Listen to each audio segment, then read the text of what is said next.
Lundi 16 décembre 2013, mesdames et messieurs, bonsoir et tout de suite les titres de cette édition.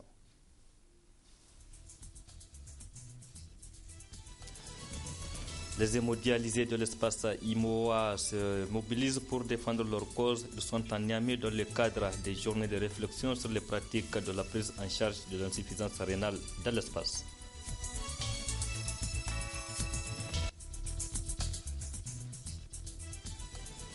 Les enseignants membres du CEPRAS ne sont pas du tout contents des modalités de prélèvement de cotisations syndicales par le ministère en charge des Finances. Précision dans ce journal.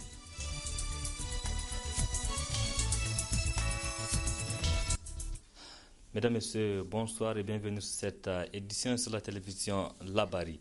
Journée porte ouverte, conférence, projection du film, c'est entre autres le menu de la journée commémorative du cinquantenaire du partenariat entre la Banque mondiale et le Niger. Le lancement des activités a eu lieu ce matin au siège de la représentation de la Banque mondiale à Niamey. C'était en présence des membres du gouvernement, des représentants donc, de la Banque mondiale et de plusieurs autres invités. Le compte rendu avec Ibrahima Tikere et Ibrahim Abdou. En ce 16 décembre 2013, le Niger et la Banque mondiale célèbrent le cinquantenaire de leur coopération. Et ce sont les locaux de la Banque mondiale qui ont servi de cadre au lancement d'une série d'activités d'un cinquantenaire placé sous le signe d'ouverture. En plus de la journée porte ouverte de la mission résidente de la Banque mondiale au Niger, les deux parties ont passé en revue le bilan de 50 ans de partenariat. De 1963 à 2013, le directeur des opérations de la Banque mondiale pour le Niger a fait le point de la coopération entre l'État du Niger et la Banque mondiale. Un partenariat qu'il a qualifié de fécond, fécondant, vivant et constant. Il est constant parce que depuis que le Niger a adhéré à la Banque mondiale en signant ses statuts le 24 avril 1963, la Banque a toujours été présente aux côtés du Niger. Il y a eu, et c'est vrai, des hauts et des bas, car le développement, ce n'est pas un processus linéaire. Ce n'est pas un long fleuve tranquille. Il y a eu des difficultés, mais je pense ensemble, sachant que notre rôle en tant qu'institution, c'est d'aider le pays à faire mieux pour justement faire en sorte que les populations aient leur mieux-être amélioré. Nous sommes restés au Niger contre vents et marées. L'état de santé du portefeuille de la Banque mondiale au Niger depuis 50 ans se compose de 14 projets. Et c'est à juste titre que le ministre d'État, ministre du Plan, a salué les interventions de la Banque mondiale pour l'éradication de la pauvreté au Niger. En 2004, lors de la terrible sécheresse qui a frappé le Niger, la Banque mondiale a tenu une place déterminante pour apporter les solutions d'urgence requises par ce fléau et en limiter autant que possible les conséquences dramatiques. Cette solidarité à un moment aussi grave de ces événements reste gravée dans l'histoire collective d'un pays. En 2011, alors que les nouvelles autorités du Niger voulaient donner enfin une réalité au vieux rêve que représentait la construction du barrage de Kandaji, projet emblématique pour toute notre population, votre institution s'est jointe aux actions de notre gouvernement pour finaliser le financement de ce grand investissement et sa présence dans le tour de table a constitué une impulsion déterminante pour l'obtention de ce résultat. Plus récemment, dans la préparation du plan de développement économique et social 2012-2015, comme dans la table ronde tenue à Paris en novembre 2012 pour assurer l'intégralité de son financement, la Banque mondiale a tenu une place déterminante d'appui direct à notre démarche et en même temps d'entraînement de nombreux autres partenaires pour qu'ils apportent leur soutien à cette renaissance de notre planification. Cette journée de commémoration du cinquantenaire du partenariat entre la Banque mondiale et le Niger a été aussi marquée par la signature de l'accord de financement du projet de gestion des catastrophes en milieu urbain d'un montant de 50 milliards de francs CFA. Un cadeau de revoir du directeur des opérations de la Banque mondiale pour le Niger, Ousmane Diagana, en fin de mission dans notre pays. Par ailleurs, les réalisations de la Banque mondiale au Niger ont été résumées dans un film documentaire projeté à l'assistance. Ce cinquantenaire du partenariat entre la Banque mondiale et le Niger doit amener les deux parties à mener des réflexions pour que le Niger n'ait plus besoin de l'assistance de la Banque mondiale dans les prochaines années, comme l'a souhaité Ousmane Diagana. Et c'est bien possible.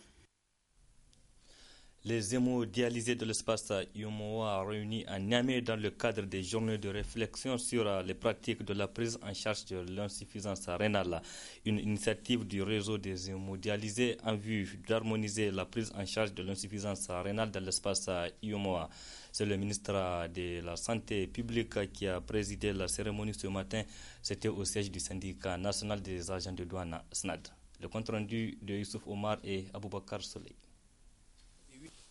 C'est dans le but d'avoir une plateforme commune et uniforme dans le cadre de la prise en charge des hémodialysés insuffisants rénaux de l'espace UEMOA que les journées du 16, 17 et 18 décembre 2013 ont été choisies par le réseau des hémodialysés insuffisants rénaux pour réfléchir sur les bonnes pratiques en vue d'améliorer les prestations des soins des personnes qui souffrent de cette maladie. Pour ce faire, les néphrologues et hémodialysés de l'espace UEMOA se retrouvent à Niamey. Ils vont échanger et trouver les meilleures méthodes à suivre pour une uniformisation des soins. Cette rencontre d'échange inédite entre malades et néphrologues de l'espace UEMOA nous permettra enfin d'harmoniser la prise en charge des patients dans nos pays pour une amélioration de la qualité des soins.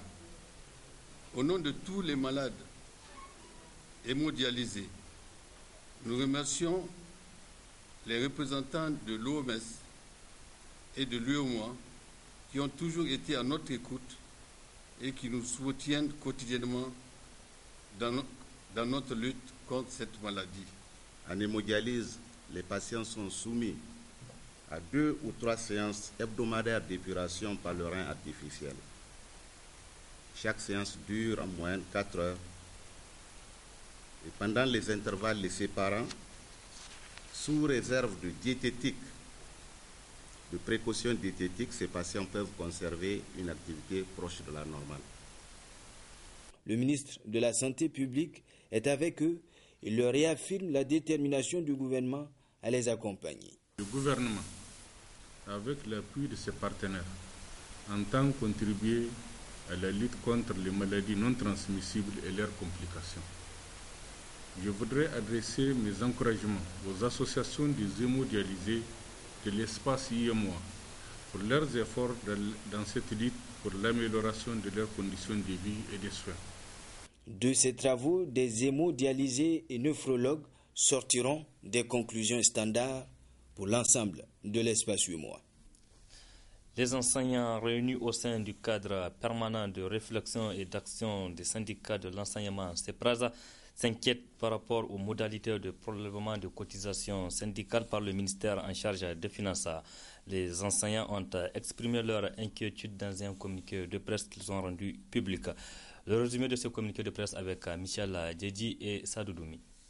C'est une réunion d'urgence à l'issue de laquelle la coordination du CEPRAS a exprimé sa consternation en dénonçant la manière par laquelle le ministère en charge des Finances veut procéder pour déterminer les modalités de prélèvement des cotisations syndicales. Que fut notre surprise de constater que dans la lettre adressée par le ministre des Finances aux centrales syndicales, il demandait à ces centrales d'amener leurs propositions ou leurs amendements au plus tard le vendredi. C'est-à-dire qu'à moins de 24 heures, on demande aux centrales syndicales d'examiner les documents et d'apporter des éléments de réponse. C'est que nous avons trouvé injuste, et nous, au niveau de nos différentes centrales, je voulais dire au niveau des syndicats de base, nous avons estimé que c'est même d'ailleurs une insulte plutôt, à l'endroit des centrales syndicales où, sans aucun respect, le ministère des Finances leur envoie cette correspondance et leur demande d'apporter des éléments d'information tels que je l'ai dit, des amendements dans moins de 24 heures.